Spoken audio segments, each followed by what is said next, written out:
क्या आप जानते हैं कि भारत को सोने की चिड़िया बनाने वाला असली राजा कौन था? Any guess? कौन था वो राजा जिसके राजगद्दी पर बैठने के बाद उनके श्रीमुख से देववाणी ही निकलती थी और देववाणी से न्याय होता था? कौन था वो राजा? अभी तक कुछ याद आया, कुछ पता है, नाम सुना है, या अकबर बिरबल की खिचड़ी में ही रह गए? जिसके राज्य में अधर्म का संपूर्ण नाश हो गया था, कौन था वो राजा? महाराज विक्रमादित्य। बड़े ही दुख की बात है कि महाराज विक्रमादित्य के बारे में देश के लगभग शून्य बराबर ज्ञान है। नहीं पता ना? जिन्होंने भारत को सोने की चिड़िया बनाया था और स्वर्णिम काल लेकर आए थे। दोस्तों, उज्जैन के राजा थे गंधर्व सेन, जिनके 3 संतानें थी। नाम नहीं पता होगा। सबसे बड़ी लड़की थी मैनावती, उससे छोटा लड़का था जिसका नाम था भृतहरि, और सबसे छोटा वीर विक्रमादित्य। नहीं पता होगा। विक्रम की माता का नाम क्या था? सौम्य दर्शन, जिन्हें वीरमती और मदन रेखा भी कहते थे। बहन मैनावती की शादी थारा नगरी के राजा पदम सेन के साथ कर दी, जिनके एक लड़का हुआ जिनका नाम था गोपीचंद। आगे चलकर गोपीचंद ने श्री ज्वालेंद्र नाथ जी से योग दीक्षा ले ली और तपस्या करने जंगलों में चले गए। फिर मैनावती ने भी श्री गुरु गोरक्षनाथ जी से योग दीक्षा ली थी। अब कुछ सिमिलर आ रहा होगा। आइए इतनी जल्दीबाजी क्या है, ध्यान से सुनते जाइए। शेयर का बटन दबा दीजिएगा। दोस्तों, विक्रमादित्य उज्जैन के राजा थे जो अपने ज्ञान, वीरता और उदारशीलता के लिए प्रसिद्ध थे। उन्होंने पूरे एशिया पर अपना शासन व्यवस्थित किया था। अरब पर इनके शासन का प्रमाण सायर उल ओकुल ग्रंथ के पृष्ठ संख्या 315 से मिलता है। आप उस ग्रंथ के पन्नों को पलटिए। इस ग्रंथ की रचना अरबी कवि जरहाम कितनोई ने की है। यह ग्रंथ वर्तमान में इस्तांबुल शहर के प्रसिद्ध पुस्तकालय मकतबे सुल्तानिया में स्थित है। सम्राट विक्रमादित्य ने शकों को पराजित किया था। उनके पराक्रम को देखकर ही उन्हें महान सम्राट कहा गया और उनके नाम की उपाधि कुल 14 भारतीय राजाओं को दी गई। उपाधि समझते हैं आप?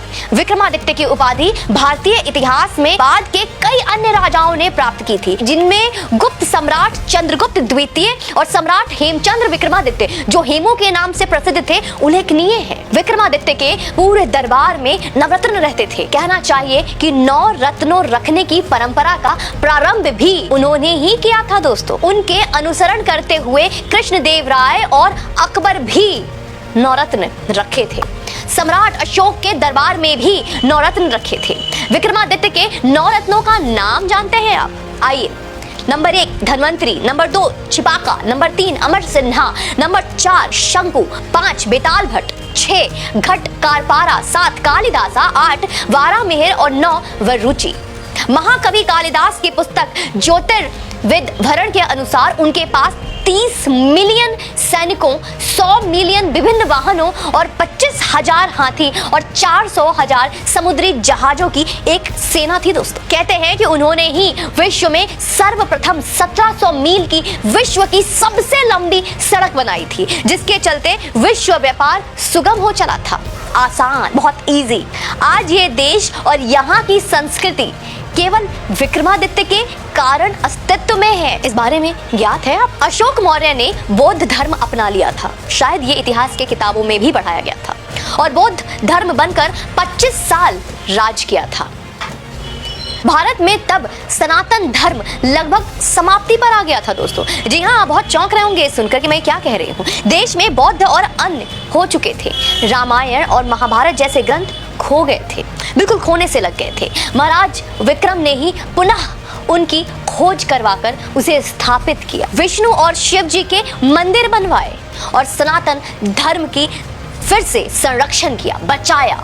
विक्रमादित्य के 9 रत्नों में से एक कालिदास ने अभिज्ञान शाकुंतलम लिखा। अभिज्ञान शाकुंतलम का नाम शायद कुछ सनातनियों ने पहले भी सुन रखा होगा, जिसमें भारत का इतिहास है। अन्यथा भारत का इतिहास कहा क्या मित्रों? हम भगवान कृष्ण राम को ही खो चुके थे। हमारे ग्रंथ ही भारत में खोने के कगार पर आ गए थे। बहुत चौंकाने वाली बात बता रही हूं मैं आपको। उस समय उज्जैन के राजा भृतहरि ने राज छोड़कर श्री गुरु गोरक्षनाथ जी के योग की दीक्षा ले ली और तपस्या करने जंगलों में चले गए और अपना सारा राज अपने छोटे भाई विक्रमादित्य को सौंप दिया। वीर विक्रमादित्य भी श्री गुरु गोरक्षनाथ जी से गुरु दीक्षा लेकर राजपाट संभालने लगे। और आज उन्हीं के कारण, हाँ मैं फिर से बार बार दोहराऊंगी, आज उन्हीं के वजह से, उन्हीं के कारण सनातन धर्म बचा हुआ है। हमारी संस्कृति, हमारा धरोहर बची हुई है।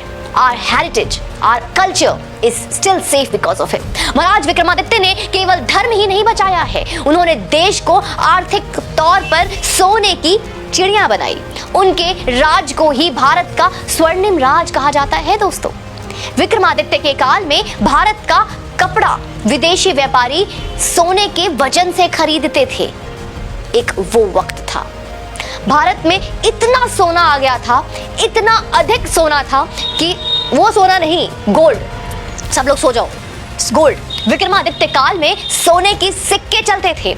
आप गूगल इमेज कर विक्रमादित्य के सोने के सिक्के देख सकते हैं कि किस तरह के सोने के सिक्के उस वक्त होते थे, किस तरह के सोने के सिक्के पाए जाते थे उनके काल में। कैलेंडर जो विक्रम संवत लिखा जाता है वह भी विक्रमादित्य का स्थापित किया हुआ है। हमें उसे फिर से लाना है। आज जो भी ज्योतिष गणना है, जैसे हिंदी संवत, वार, तिथियां, राशि, नक्षत्र, गोचर आदि, उन्हीं की रचना है। वे बहुत ही पराक्रमी, बलशाली और इतना ही नहीं, बहुत ही बुद्धिमान राजा थे। कई बार तो देवता भी उनसे न्याय करवाने आते थे। आप इस बात से अंदाजा लगा सकते हैं, विक्रमादित्य के काल में हर नियम धर्म शास्त्र के हिसाब से बने होते थे। न्याय, राज सब धर्म शास्त्र के नियमों पर चलता था। आप इससे उनका छवि अपने मस्तिष्क में खुद निर्माण कर सकते हैं। विक्रमादित्य का काल प्रभु श्री राम के राज के बाद सर्वश्रेष्ठ माना गया है, जहां प्रजा धनी थे, जहां प्रजा खुश थे और धर्म पर चलने वाले थे। बड़े दुख की बात है कि भारत के सबसे महानतम राजा विक्रमादित्य के बारे में हमारे विद्यालयों में, स्कूलों में, कॉलेजों में कहीं कोई स्थान नहीं है। कोई उचित स्थान ही नहीं दिया गया उन्हें। देश को अकबर, बाबर, औरंगजेब जैसे दरिंदों और आक्रांताओं का इतिहास पढ़ाया जा रहा है। उन्हें महान बता। इस वीडियो को अधिक से अधिक शेयर करें।